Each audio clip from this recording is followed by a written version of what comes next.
আমার 5টা পেট চলে এটা দেয়া, আমার পরিবার চলে এটা দেয়া। আমি যে তেল পাই সেই তেল পর্যন্ত পরিমাণ না। আমরা সকালে দিয়েছি সিরিয়াল, এখন পর্যন্ত আসছি। এখন কখন তেল পাবো সেটা বলা যাচ্ছে না। হ্যাঁ, আর আদৌ পাবো কিনা সেটা নিয়ে সংখ্যায় আছে আমরা।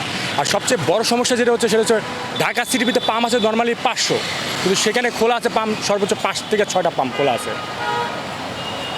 আচ্ছা, এভাবে যদি চলতে থাকে সামনে কি ধরনের রূপ নেওয়ার সম্ভাবনা রয়েছে?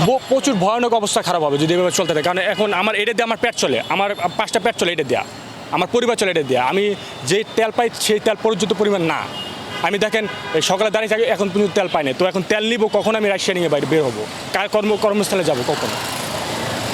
বুঝতে পারছেন কথাটা? এখন সরকার তো বলছে যে জ্বালানির প্রচুর পরিমাণ মজুত রয়েছে। তো না, আমার কাছে মনে হয় সরকার যেটা বলছে সরকার দিতে সেটা সে রাইট বলছে, কিন্তু আমার কাছে মনে হয় না যে পর্যাপ্ত পরিমাণে আছে।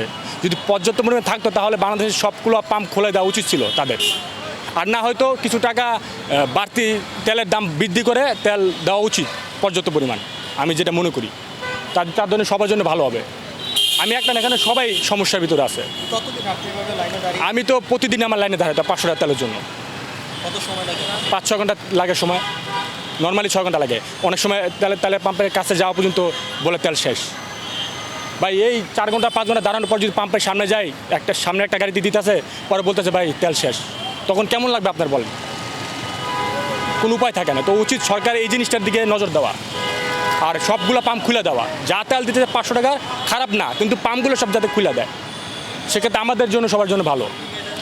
আর সিন্ডিকেট তো আছে বাংলাদেশে, যেমন এখন আমরা তেল নিচ্ছি 20 টাকা করে, বাইরে ব্যস্ত আছে 200 টাকা, 250 টাকা, 300 টাকা ব্যস্ত আছে।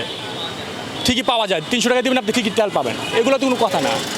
আর দোষ পড়তে থেকে রাইডাররা খুলতেছে আর তেল নামাচ্ছে, তেল টাঙ্কিতে ভরতেছে, তেল নামাচ্ছে। এটা ভাই কখনো রাইডাররা করবে না, কারণ আপনি 5 ঘন্টা সিরিয়াল দ্বারা 500 টাকা তেল পাইবেন, পরে আবার নামাইবেন, পরে আবার যে সিরিয়াল ধরবেন, এটা অসম্ভব।